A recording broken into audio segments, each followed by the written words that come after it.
Welcome to the Creative Condition podcast, an ongoing series of conversations and considerations to help people understand and embrace their own unique creativity for fulfilling lives and brilliant careers. My name is Ben Talon. I'm an illustrator and author, and I bring 16 years of creative industry experience working with the New York Times, The Guardian, the Premier League, and more. And I invite designers, artists, psychologists, scientists, coaches, athletes, sensitivity experts, and all kinds of thought leaders to help us broaden our knowledge of creativity. Creativity is a fundamental pillar of human happiness, a vital ingredient in the solutions to our problems, but so often misunderstood. The show is supported by founding sponsor and B Corp, Illustration X. Take a look at their stunning range of illustrators and animators at illustrationx.com. If you like the music for the show, it's by Dirty Freud, who you can listen to now on Spotify and all good music streaming services. The reality is, from my experience working in social media from the beginning, all you need are fundamentals. Like that's literally it, because social media is simple. It's not easy, but it is simple, and this is why we got 15-year-old millionaires. Today I'm joined by Andrew Miles Davis. Andrew is a digital and social media consultant. I think it's safe to say he's an expert. He's been there since the beginning of internet time with MySpace, the BBC. He's seen disasters, he's seen things crash and burn, and he can tell us why. He can also speak about algorithms, how we can get our stuff seen, how can we remain authentic, tell stories that are true to us while ticking the tech boxes to please the bots. Andrew is joined by a 41-year-old floundering man who has lost his way and his enthusiasm with social media. So I wanted to get my own ass kicked and hope that it would help you guys at the same time. This is The Creative Condition. How are you doing, guys? I hope you're well. How's your week going? This is The Creative Condition. We are back with episode 234. And embarrassingly, this conversation is taking place 8 years after Andrew Miles Davis and I had it in London. It's a bit of an anomaly in the sense that it's the only episode I can think of that I had, and for no good reason, never released. So I was slightly tail between my legs when I went back to Andrew. I saw him doing the rounds on social, doing his thing very, very well, as that is what he does, being a man who trains businesses and individuals in social media and digital marketing and media. He's a wonderful guy. We had a great chat. There was no good reason not to release that episode. Alas, it slipped through the cracks. I was embarrassed. I went back. Thankfully, Andrew was very, very cool about it and said, you know what? I'd be happy for you to release it, but I do feel it's a little dated. 8 years have passed, and in this digital landscape, 8 years is a frigging age. So let's have it again. And I was delighted he was up for chatting again, because I kind of wanted to do that, but I daren't ask him again. You know, when someone's giving you their time and you've not put it out there, you kind of think, is he going to hate me for this? But it wasn't the case, and he's a lovely fella, and here we are today. And what a time to be releasing this. I mean, for any regular listeners to the show, you'll have heard me going through the motions recently with AI and everything, and there's not a day goes by when I don't have strong feelings about it one way or another, and on the bad days, I freak out. It's a revolution we're in right now, and is it coming from my job? Is it already here? It's been bumpy these last couple of years, and I know I'm far from alone in that sentiment. And when you look around at the sheer power of the technology, the videos it's producing, the adverts people are mocking up, it's hard not to feel like it's at least going to shrink the whirlpool, the work pool, I should say. So head back in the last few episodes, I did the AI artists audit when I first kind of freaked out about all the generative AI content. Since then, I've revisited the topic. Last week's episode was a human story about creativity, you know, looking at the good stuff about collaboration and relationships and why it's still going to be needed regardless of the technology, which I stand by. However, when things are evolving on a daily basis and it's doing so scarily well, and we're living in a capitalist society with, you know, jaded economies, then there's concern. So I thought it was good timing to bring Andrew in and talk to him about self-promotion, about social media, about digital marketing and AI. Because Andrew recently has been the co-founder of a fantastic little podcast, which we're going to talk about at the end of the show, called In a Nutshell, and it's in with a little I in brackets, AI nutshell. And it's a 10-minute daily show where they jump into generative AI with a certain topic each day. It's a great little listen. It's become a little regular for me now since I used it as part of my research for this show, but then got hooked at the same time. And the lovely thing about snappy little 10-minute episodes, which is kind of the opposite as to what I do on this show, despite the highlights edits now that I put out, is that you can just bang it on with your morning coffee and it's not going to intrude upon your schedule too much, and you pick up a little wisdom from people who are very respected in their fields. So recommend that one. Go and check that out on the usual platforms. Thank you for coming back if you're a regular. The numbers have been gradually improving recently, especially since I've started doing the highlights and the kind of what we learned responsive episodes, and I'm a little bit more up on the marketing. I'm going to be taking some of Andrew's tips from today and putting them into effect. So thank you for that. Please do give us a little review and a subscription or a rating, depending what platform you're listening on. It really, really helps. Hopefully going to have the live episode coming up soon that I did with Max Ottignon, founder of Ragged Edge Branding and Design Studio. We did that live at D&AD New Blood 2024 festival. It was a lot of fun getting into the flattening of culture through algorithms and how there's also a massive opportunity for genuine creativity just now. So big thank you to the sponsors of the show, founders with me here since day one. illustrationx.com represented me now for over a decade. They're a great agency doing great work in the industry, representing many global illustrators, animators, artists. They do the lot. Check them out, illustrationx.com, and also their Trend X report, which is the kind of frontline feedback from their team of agents, particularly relevant for you illustrators and art directors out there. Also, big thank you to the Ukrainian Institute, who I chose to support on this show because they're going through such hardship in war at the moment, but they're doing some incredible work to support the Ukrainian creative community. So go and check them out at ui.org.ua. And if you're in a position to share the Ukrainian creative community's work, please do so. It's hard to express just how meaningful that is. And if you want a real reflection on that, then I suggest you skip back a little while and listen to my very candid conversation with Olya Protasova, who is a Ukrainian designer, illustrator, and design community activist. It was one of the most powerful, moving episodes I've ever done, and probably one of the most moving conversations I'll ever have, quite frankly. Truly powerful stuff. That's episode 212, followed by Creative Stories number 4, The Hockney Soldier, which is a short story I wrote to respond to some of the emotions I felt from that relationship with Olya and the report that I got about a Ukrainian designer or artist, we weren't sure, who sold his entire career's design and art books collection to a local second-hand bookstore to go and fight in a war. Incredibly touching stuff.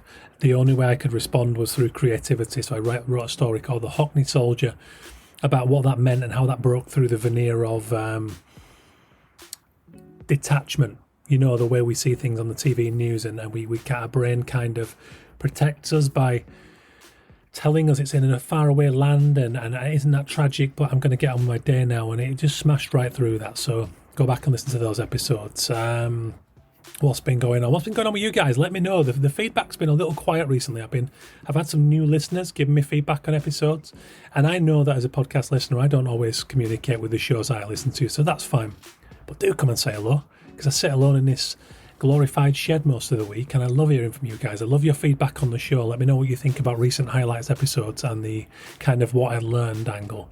I had somebody commenting recently on my first book, Champagne and Wax Crayons, about at the end of each chapter I kind of distilled the memoir into a what I learned series of tips that works for anyone. You know, the whole story was written biographically, but in a way that nobody knew who I was, which was very much the case.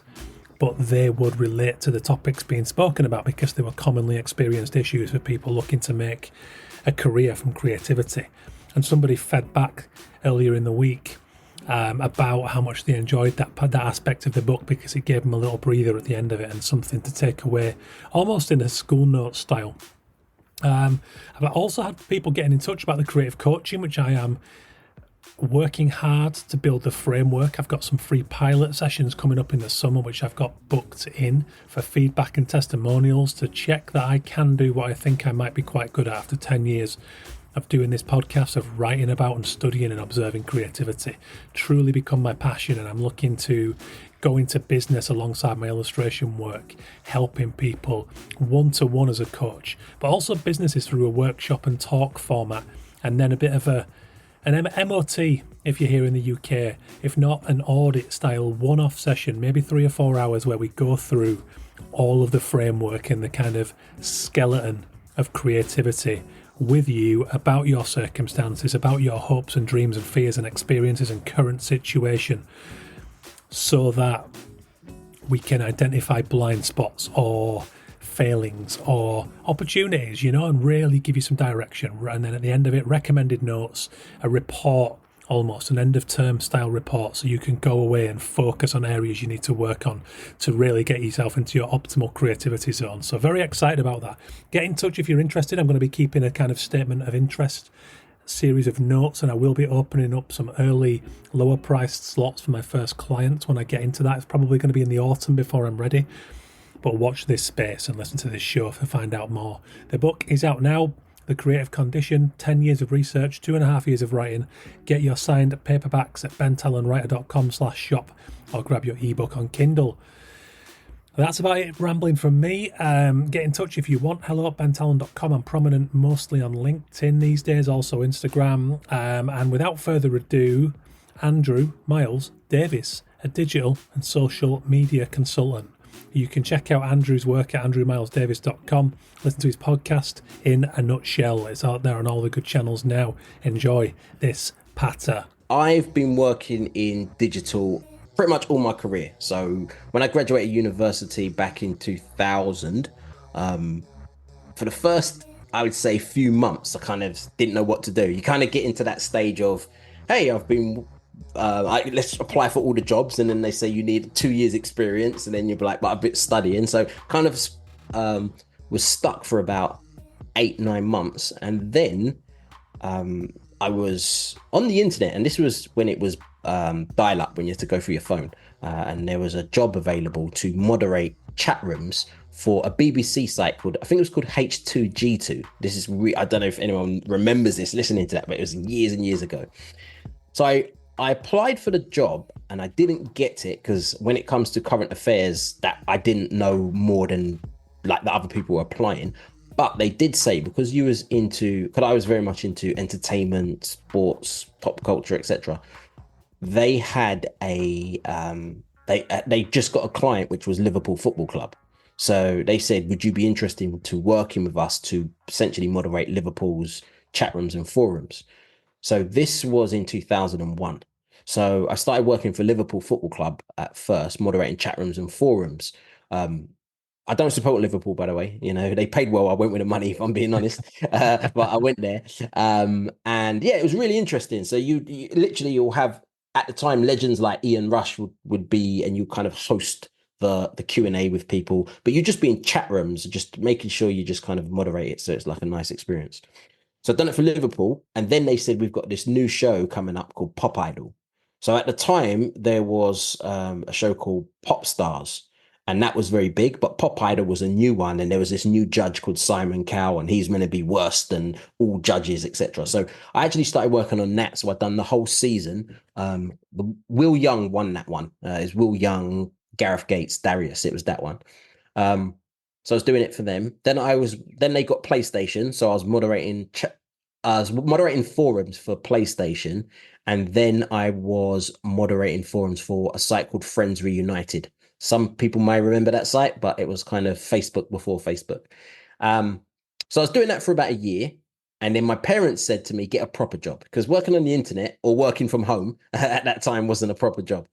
So one day I was literally surfing the internet, and Radio 1 was about to launch a new sister station and a digital station called Network X.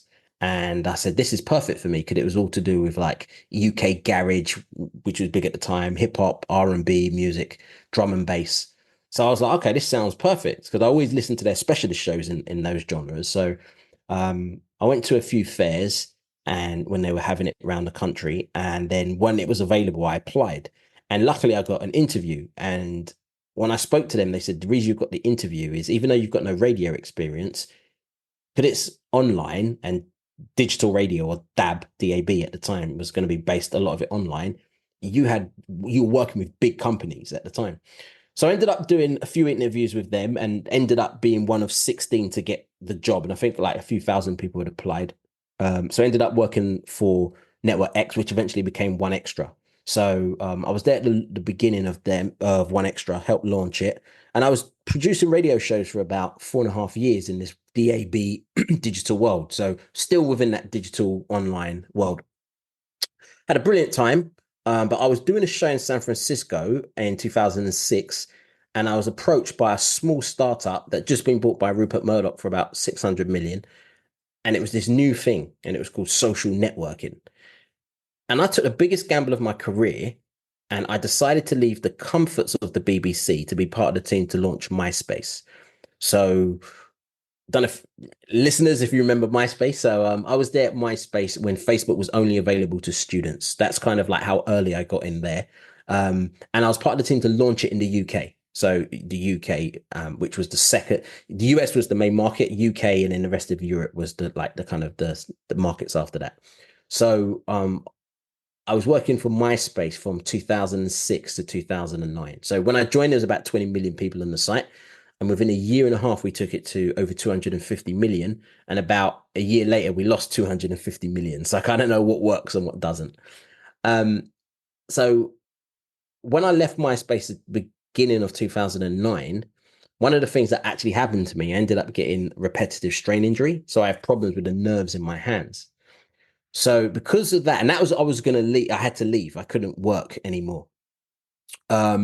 So because of that, I was kind of saying to myself, what shall I do? And then by chance, one of my friends said, do you want to come and speak to kids about what you're doing? Because when you was working at MySpace, I was working in entertainment. So under me was like music, fashion, films, TV, and music, fashion, films, TV, and something else, sport. So I was doing a lot of stuff there. And because I'd met a lot of celebrities and worked with a lot of famous people, he was like, can you come in and speak to my students at a school? And I said, can I do more than just speak in assembly? Can I come up with something? He said, like what? And then I went away and I built a course, and he loved the course. So did the headmistress. And then that course ended up me creating it was a 4-week course, and it was for 90% of their GCSE English coursework. And it was for kids that were on borderline CDs. So at the end of the course, we ended up getting C's, B's, and A's for pretty much all of the students. Well, not for pretty much all of the students got C's, B's, and A's. So the school was extremely happy. I was actually on TV, featured on TV. I was in a few newspapers as well. And then a couple of friends said, hey, why don't you come and train here? And then that's when I started getting into the corporate world. So I trained at the IAB, so the Internet Advertising Bureau. So I was one of their trainers there. Then I started training a lot of the ad agencies like Saatchi & Saatchi, JWT, Leo Burnett, and then RIM as well. So RIM, their main thing was BlackBerry. And then from there, just kind of word got around. This guy, he's got, by now he had about 8-9 years experience working in digital. So this is 2010. He should train you. And then pretty much since then, I've been training and I've been as busy today as I was 10 years ago. So yeah, that's pretty much in a nutshell, my career. Can I add a slight segue? But can I ask you what was the crux of the elevation of the students' grades there? What was the how did that success come about? Sure. To be honest, a lot of it, when I spoke to the teacher, he goes, it was just, you made it relatable, which was the gift and the curse of it. He goes, you made it relatable. So for example, when English, you had persuasive writing, creative writing, presentation skills, and something else. I can't remember what it was, but because I knew those 4 things, I created it in the sense of how would you be persuasive online? How would you be creative online? How would you present online? So we kind of done that, and we ended up putting together a short little YouTube video, which is still on YouTube now. I think it's under the title Social Media Fundamentals.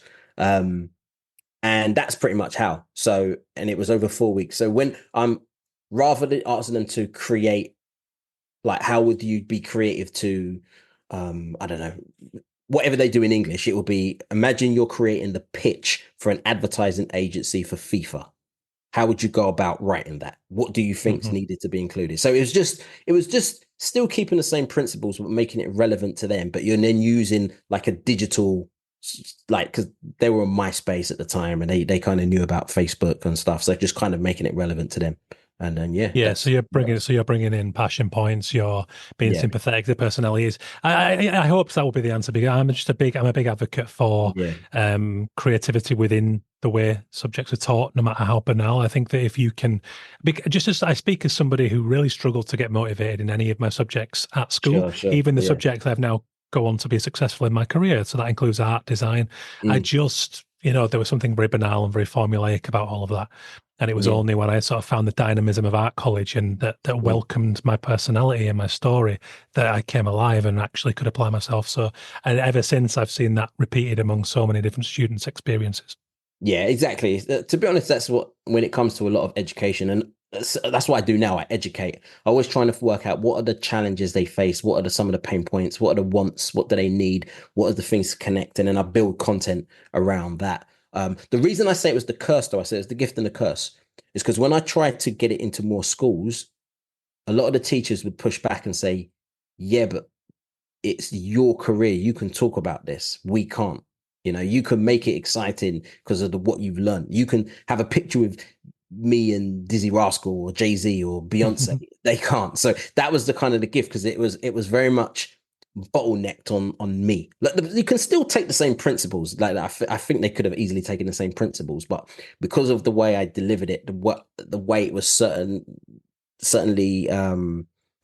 like the context behind it, they thought it was a bit too much of a stretch for them to do it. It needed me. I get you because I come, like any of us, you come with decades worth of a lived experience and Yeah, particular bits of knowledge, and that probably takes a long time to. And not that you have to replicate that directly, but it would yeah, take a lot of groundwork for the, I see that, but I do think it's transferable too. Anyway, yeah. To be honest, I think it was transferable, but as I said, it's one thing a lot of the teachers have, and I have a lot of respect for teachers. They don't have time to go out there and learn like loads of different new things, etc. They've got obviously people to teach, so that's the reason why. It's a shame, but it from a selfish point of view, it got me on the map to then start my career in yeah. more to the training.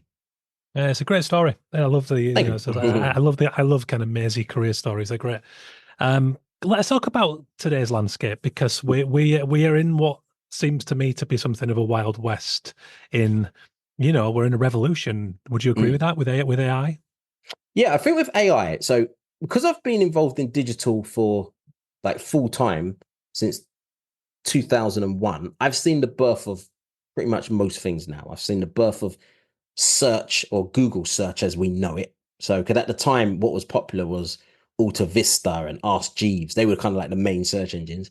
I've seen the birth of AdWords, like pretty much as the revolution of targeted ads that way. Because again, it was more of the CPU units at the time. So it's like the like mid-page units and things like that. And banners. I've seen the birth of mobile. I've seen the birth of social media. I've seen the birth of influencer marketing. So I've seen pretty much the beginnings of most things. And I've never seen anything as impactful as generative AI in such a short space of time. Um, Not even close. Mobile probably was the closest one, but I've never seen anything as powerful as this. So for me, when it comes to my training, because I train digital marketing and I have certain areas of expertise, but I have of a way of teaching. I'm looking at fundamental things. So when it comes to people say, when I teach AI, really I'm using more generative AI from a how to use it to communicate and market, and that could be from creative content to how you communicate, engage, convert people. So that's kind of like the area of AI that I personally focus in. But when you start looking at the whole area of AI as well, it's yeah, it's the biggest thing since the internet. That's how I look at it. Yeah, good. That's a good way to put it. Because I remember getting a call about 2 years ago, maybe not even that long ago, from a friend of mine who's a bit of a tech head, and I remember him saying he was quite concerned, for me. And I think this was right after Midjourney had come on Yeah. the scene. Maybe it was Dali. I think it was Midjourney. And he was worried about my business, and that, me being, as I tend to be, a little bit behind the curve, to say the least, with tech. What do you mean? What are you talking about? So when I went and looked it up, it was like, oh, okay, right, Yeah. yeah, this is interesting, and as you said, to your point, we're all scrambling to a degree, to try to understand where this might fit within our practice.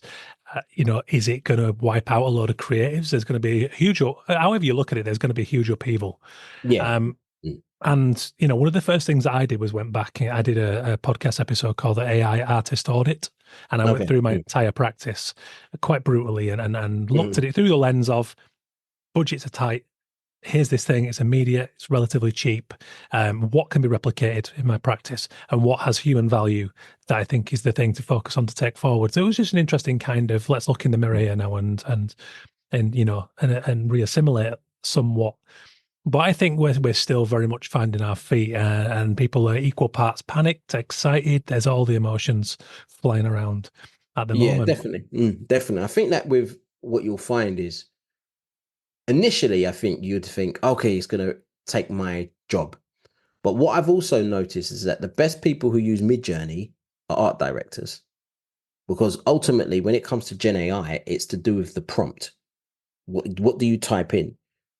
If it was, for example, if I was using the likes of ChatGPT to I don't know, diagnose or to get fit, there's a difference between my prompt and a physical personal trainer, because they will say, all right, well, I want this type of food program. I can only have this much protein a day. This is these joints are hurting me. And like, they go into detail. Well, I'll just like, look, I've got a 2-year-old, so I'm busy. Can I come up with a training program? That would be like how depth my prompt would be. And it's the same as art. Like I might say a picture of a dog on a skateboard going down the beach, but you would go into this type of camera lens, this type of shot. If I'm going to eventually turn it into a moving image, I want this type of shot because I know this looks better. I want this type of shadow. You can go into the detail to make a better picture.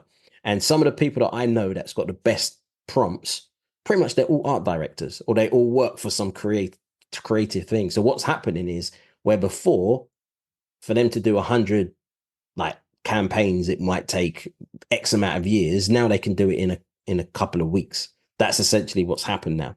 But ultimately, Gen AI just goes down to your prompt and your imagination. What are you going to think of putting there?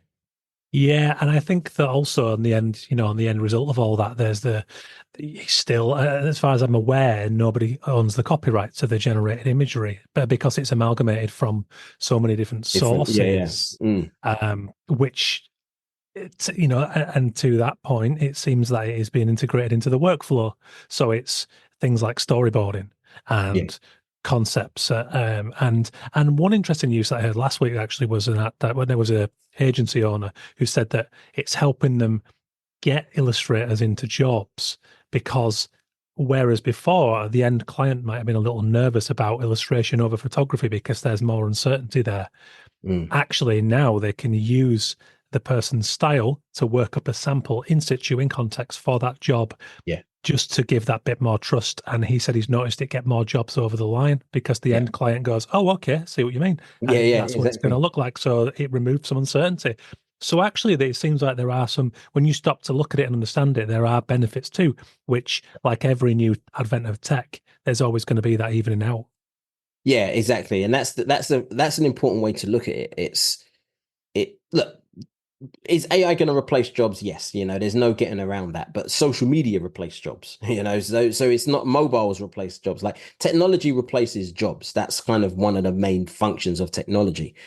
But if you can utilize this, and it's still really early days, so anyone listening, it's still really early days. If you can utilize it and get it to work for you, then eventually you can become indispensable. Because yes, there are loads of jobs that's going to go, but there's also going to be huge opportunities as well. So that's kind of like how I've seen Gen AI, because I've seen it happen across pretty much so many other things in digital. I know this story. I see how it plays out. And I don't think it will change that much because of Gen AI. It just be probably faster and more more people using it. Yeah, and you always get the initial frenzy as well, don't you? Where everyone's freaked, everybody's really pumped, Yeah, yeah, and ultimately at some point there's a leveling out where it just becomes integrated and less spoken yeah, about, but just exactly. integral. Exactly. And you're going to assume that everyone's going to be using it after a while. It might not be necessarily, there's still a lot of, if I create, so at the moment, the video generators are quite popular. So Runway ML, Sora, when it eventually comes out, there's one, Dream Maker by Luma. So there's a few of them that's getting to a really good level, but there's still a lot of post-production you have to do. There's still a lot of, you're not going to just type in a prompt and get the perfect video. You're going to type in a prompt and you get 60%, and then you type in another prompt and you might get 10%, and you type in another prompt, you get 80%. So you're constantly doing prompts. I was with my friend and he says for every good video, you get 10 that were just terrible. So that's the same. For every selfie you see, there's 1,500 that didn't make it. And it's the same here. But then you have to put it into Adobe Premiere, or if it's images, Photoshop, to kind of just tweak it. Then the question then goes down to, and this goes back to copyright, what you was talking about before, who owns it? Where's the line between AI and someone created it?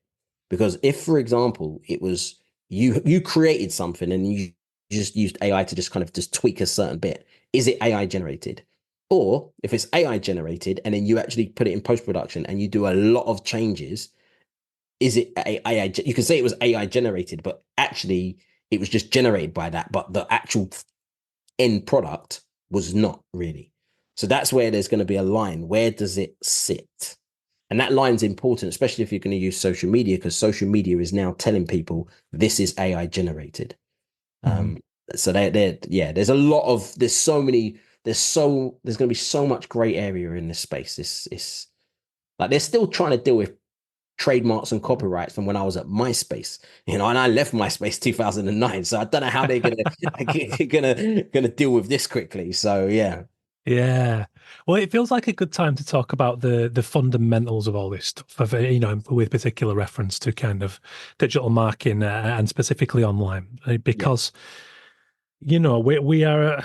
we're at an interesting stage. I think what I pick up on, particularly in my industry, and I speak as somebody who works with a lot of designers, art directors, photographers, filmmakers, artists, people, visual communicators, essentially, and writers. I feel there's a saturation point to a degree happening. I think that people are feeling conflicted about social media.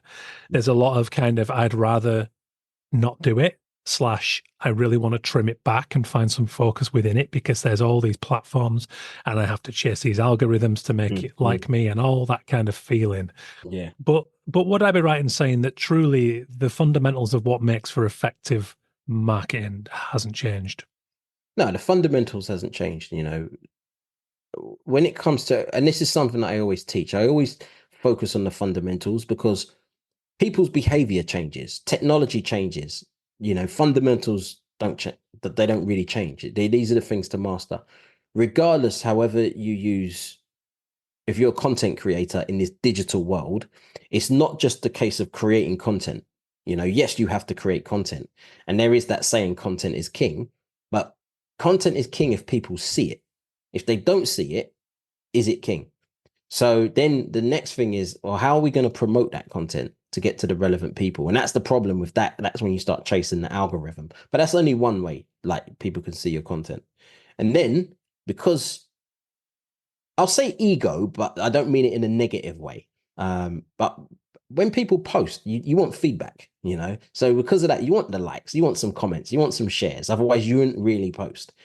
And then it's a case of measuring. So actually, when it comes to the fundamentals, now it's creating content, it's promoting that content, it's getting that engagement, especially if you're going to use social media. And then it's measuring if it worked or converting people to a bigger project, whatever it may be. So I think like these are core fundamental things. Building a community is another fundamental thing. But as I said, technology will change.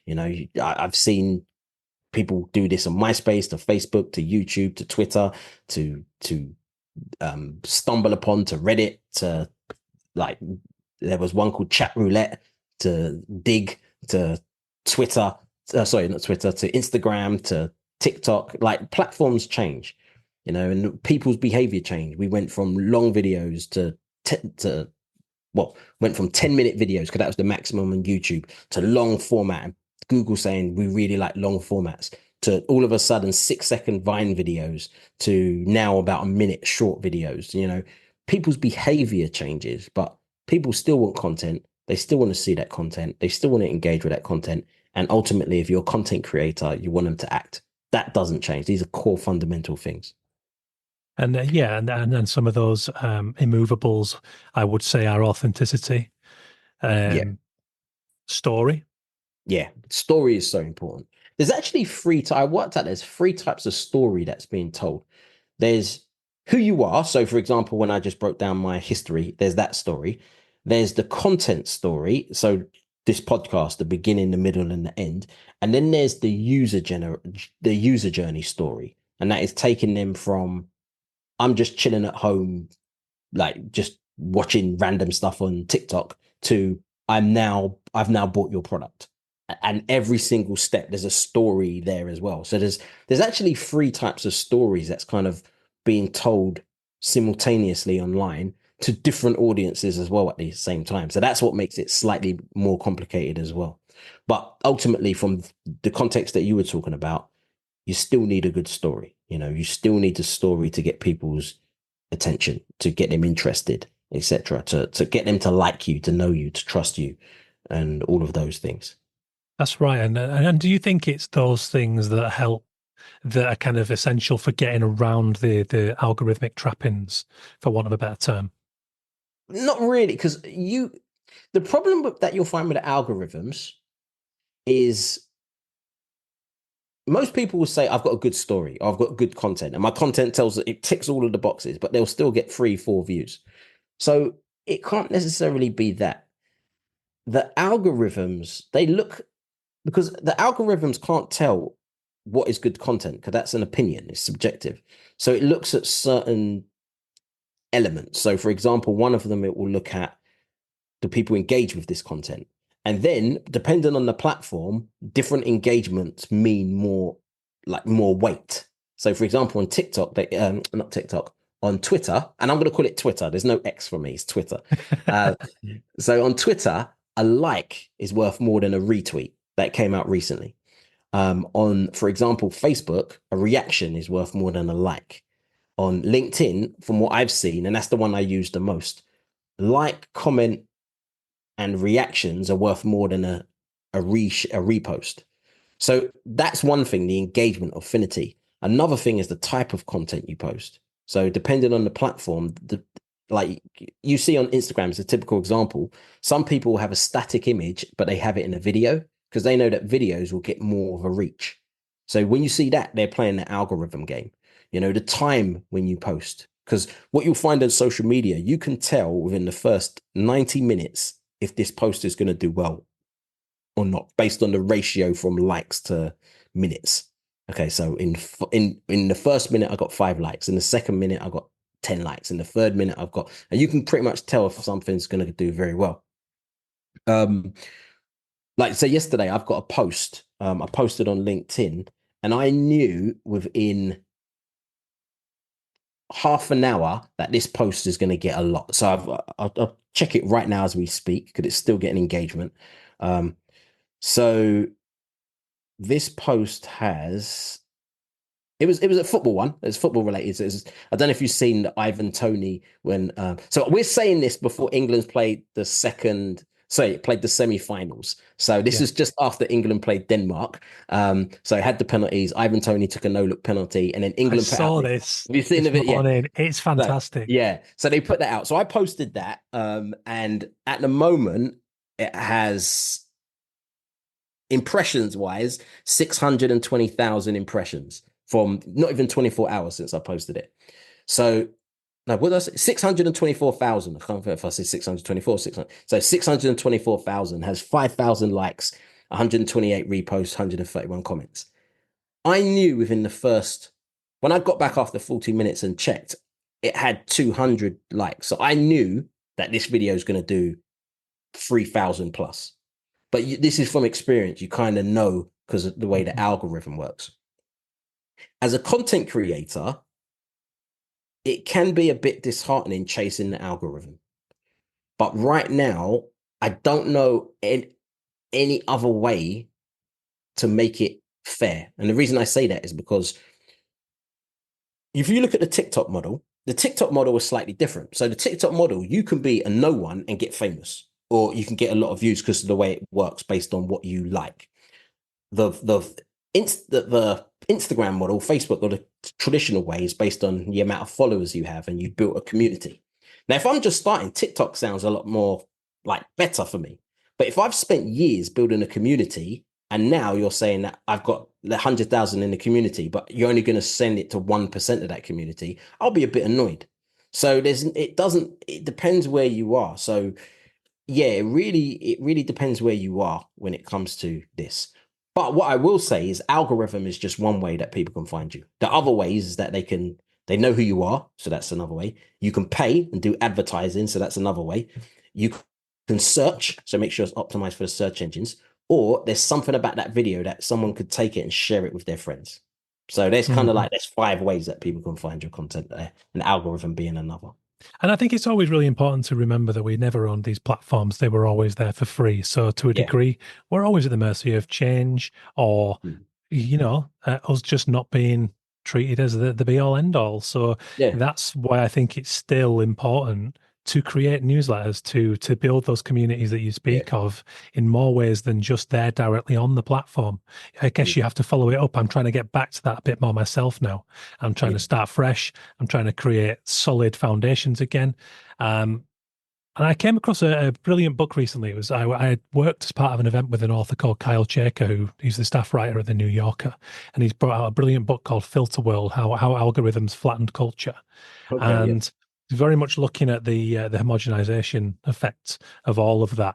And one of the things he mentions about kind of pulling away from that is, he's particularly enjoying quirky email newsletters again at the moment, and finding more niche stuff where there's a degree of human curation. And I found that a really interesting aspect of this. Yeah, I think that the Beehive is grew quite quickly because of it being a good newsletter and that human creation side of things rather than algorithms.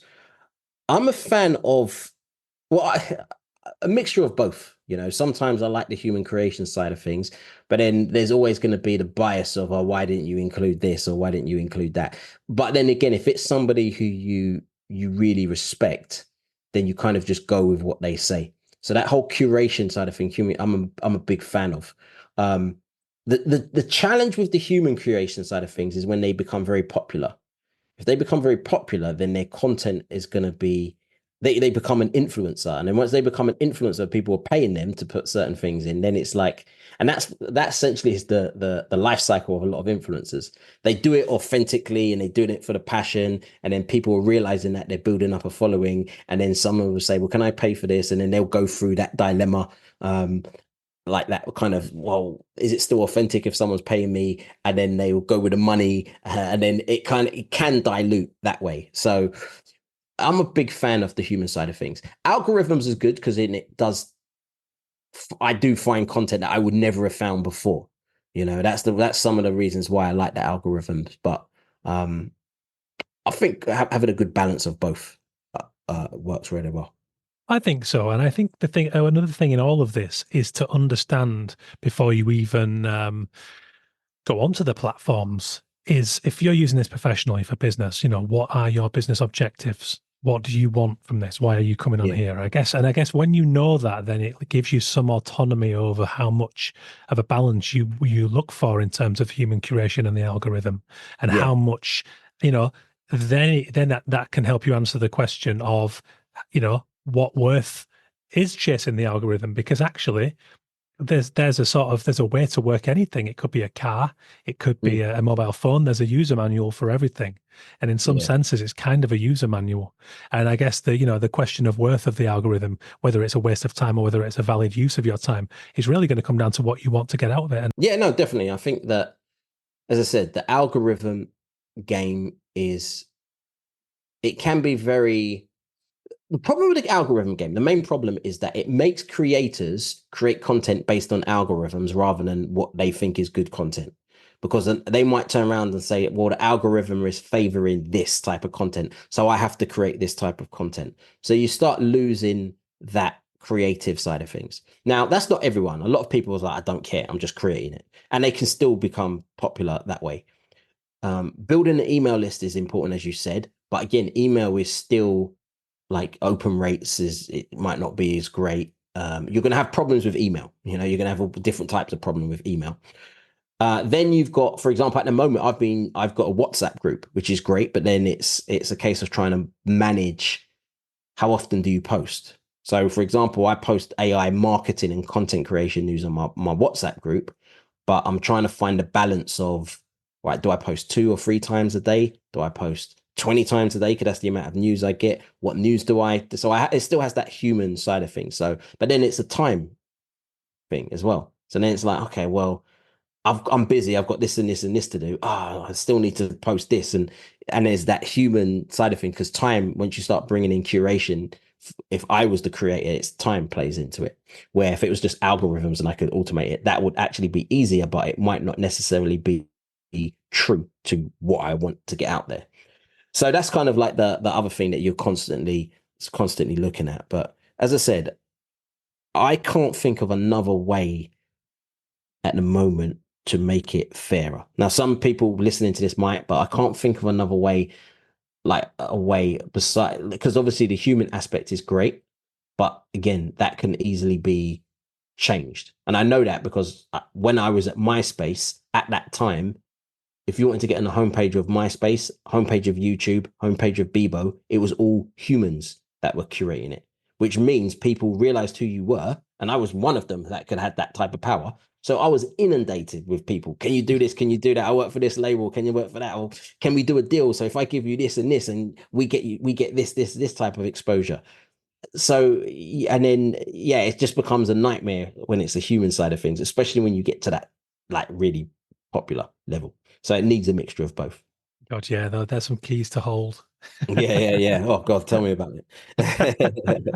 And I think another thing is the sheer speed that all of this moves at is, I guess I land on the side of I take some comfort from that, because there's no point me sitting there trying to be completely constant all the time when, as you mentioned there, I'm a dad, got a business to run, podcast to produce, a life to lead for leisure, so there's only so much time I can give to that, and I'm guilty of not giving it enough attention. Like I can be naive sometimes with taking what might only be 10-15 minutes to read about algorithms and the likes. I can be a bit stubborn in that way and go. There's a guy, Brian Dean. He ran a site called Backlinko. He sold it, but how he grew was really interesting, and I really like his idea because everyone was saying create more content, create more content, create more content.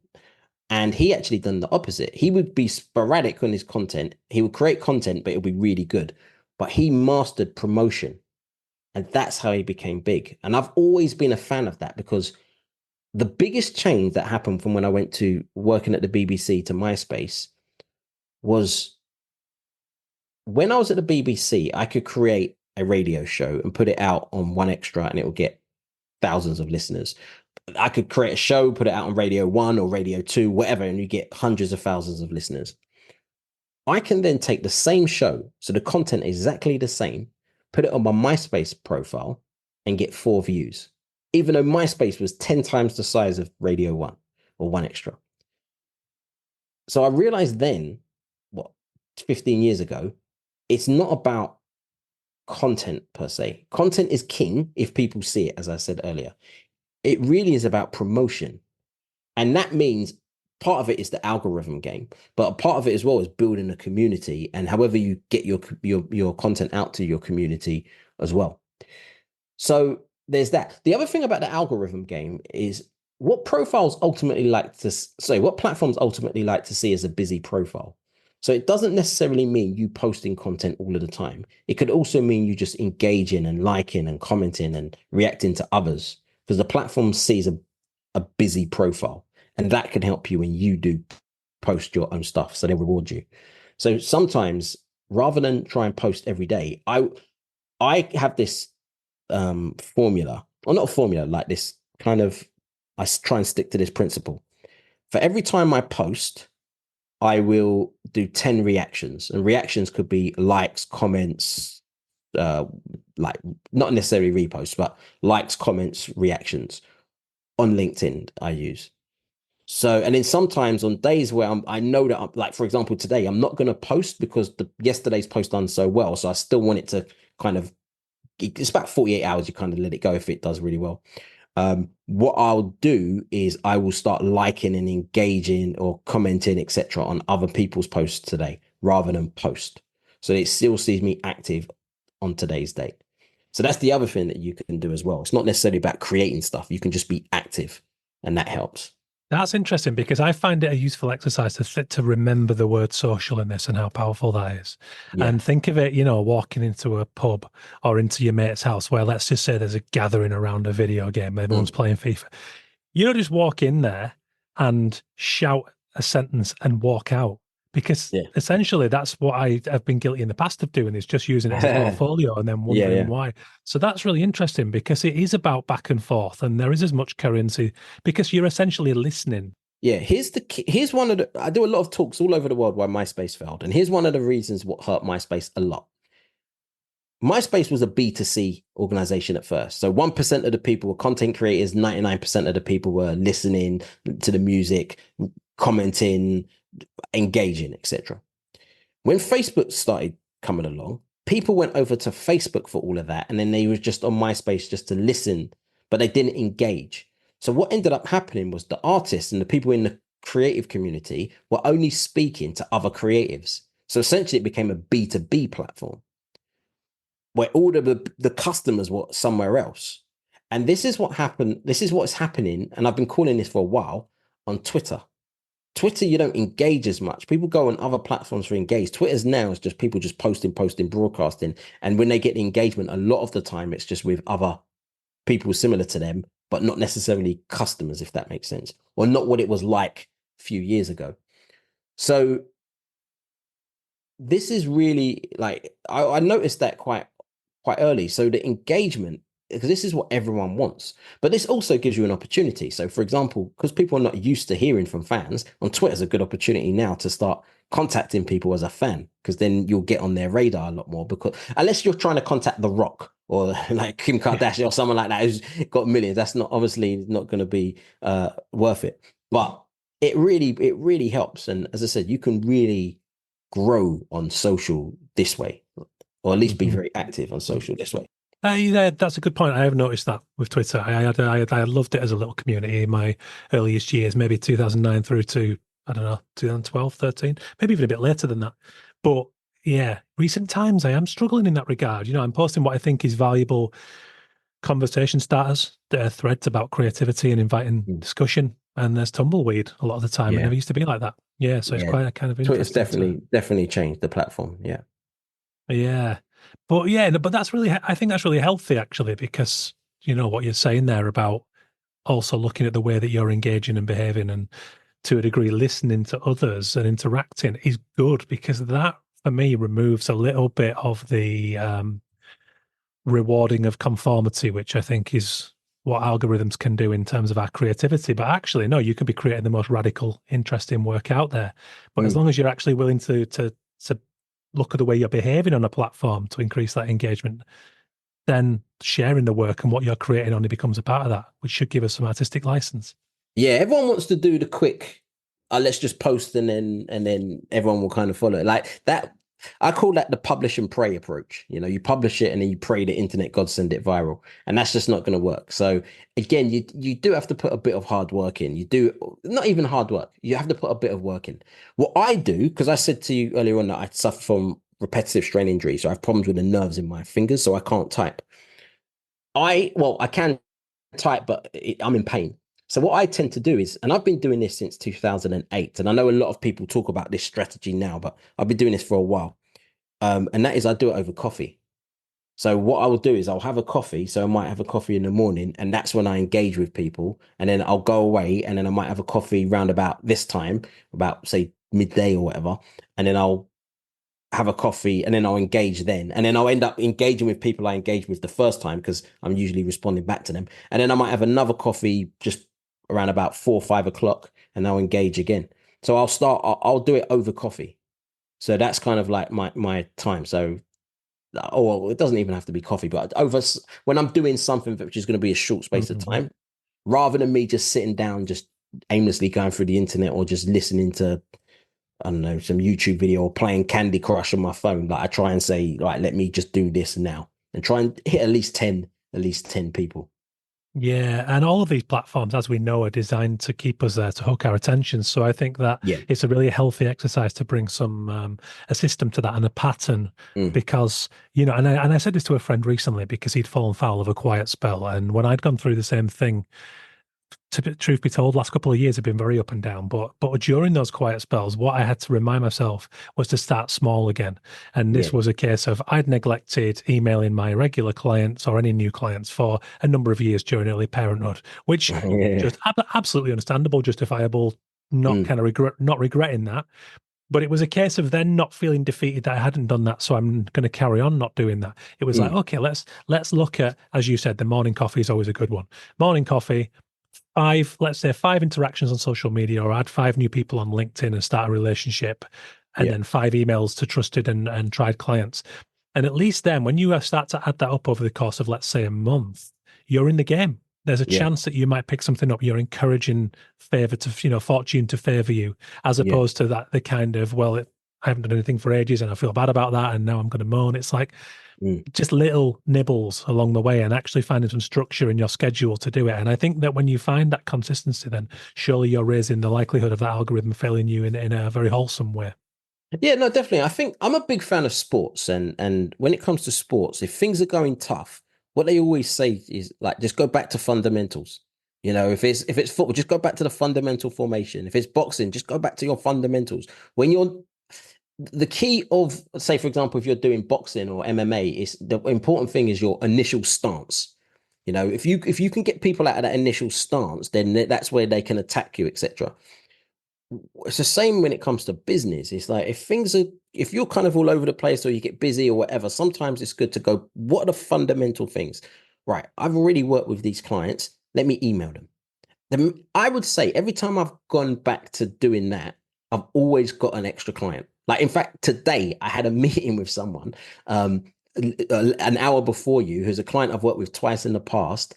And I just contacted them. And then I put something on LinkedIn and they contacted me. And then we had the conversation and they were like, would you be interested in doing some more training in October? And I'm like, yeah. And that just led to work, going back to fundamental things. So I'm a massive fan of fundamentals because, as I said, in sport, there's a reason why they teach you this first. And then if things get tough or things get busy, go back to this. You know, there's no go back to fancy things because they're the icing on the cake. You know, working the algorithm or doing all these fancy things with the algorithm, that's more of the icing on the cake. But make sure you've got foundations in place. Because the other thing as well is that, especially if you're doing it professionally, if you work the algorithms and go viral, but you've not got fundamental things in place, you're going to miss the wave.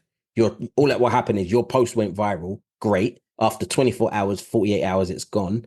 And now you're like, hey, I'm back. Let me try and capitalize on it. But it's too late. Something else has gone viral now.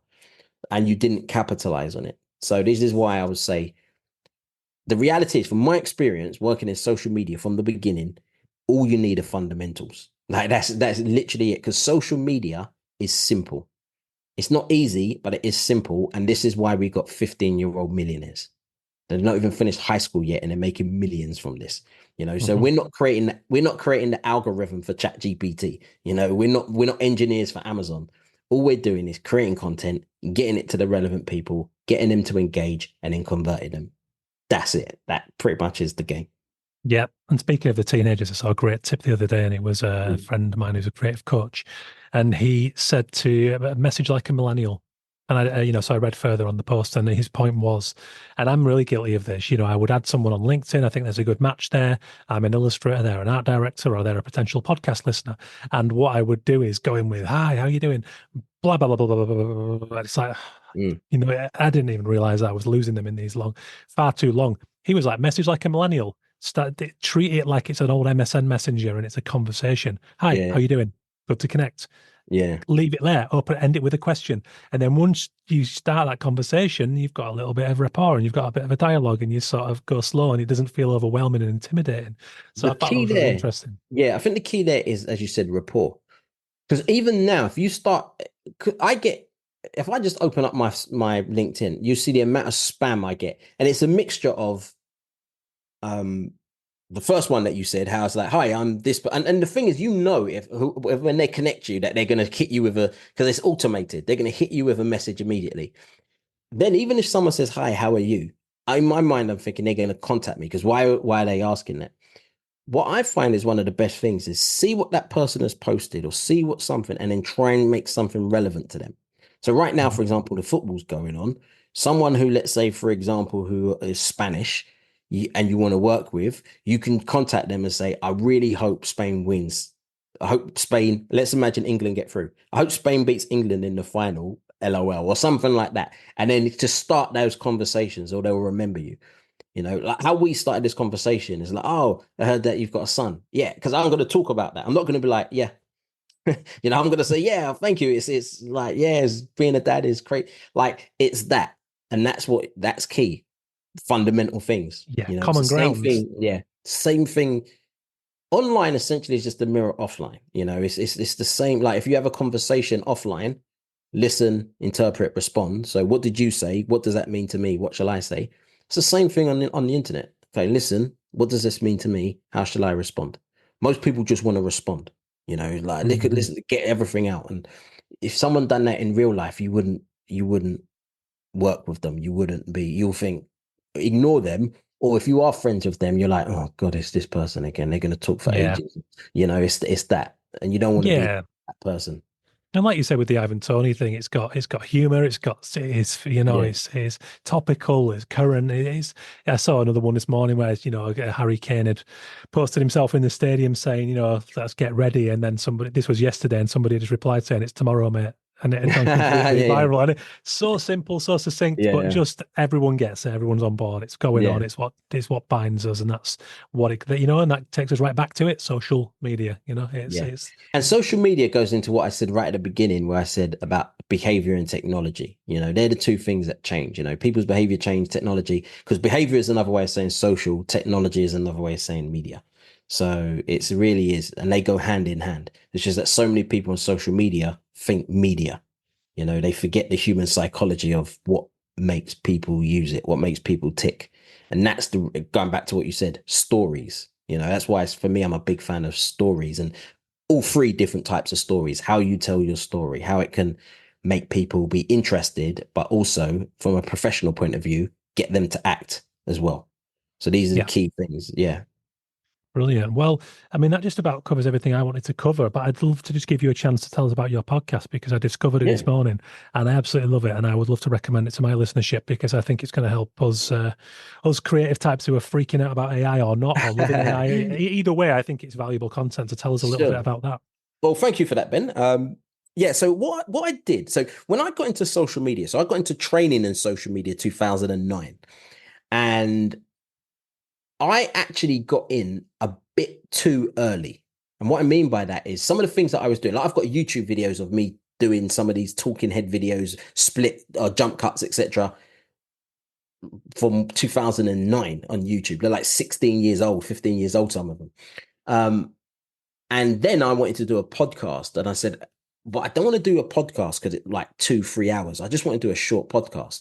And then got busy training, never got round to it. And by then, so many people had done podcasts and social media. So when AI started coming out, and I've been teaching AI for about 2 years now, originally, when I started talking about it, it scared people. So I kind of stopped for a bit, and then I kind of gently started bringing it into my marketing trainings or my social media training sessions. Now I've got full sessions on it. So because of that, what happened was I said, right, the idea still stayed the same. I wanted to do a podcast in short bite-sized chunks on a subject, but I wanted to make it relevant to pop culture. So when Gen AI started coming out, I started thinking, all right, this is what I'm going to do. So what I've got is a podcast It's only 10 minutes a day. And if you listen to stuff twice the speed, it's 5 minutes, which is, I listen to everything twice the speed. And it's about generative AI. So more to do with the stuff that you can generate. And it's aimed at the content creator, marketer, or the everyday person. So I'll talk about AI in entertainment, or AI in like I do marketing examples, or AI quotes. And it's myself and a guy called Chris Branch, who's really popular on LinkedIn. And it's 10 minutes and we just talk about every day is a new subject. Because it's only 10 minutes, we can only focus on one subject. So every day is a new subject.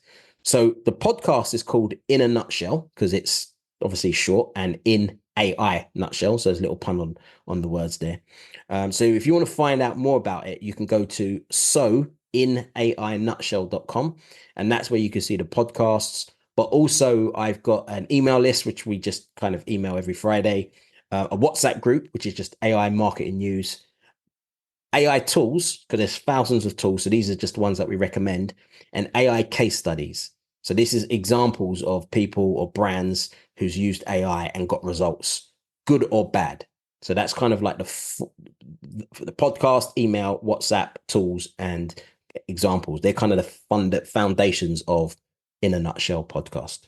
Well, it gets a big recommend from me. Like I said earlier to you, don't consider myself particularly techie. I feel relatively disconnected from AI. I need to start dipping my toe.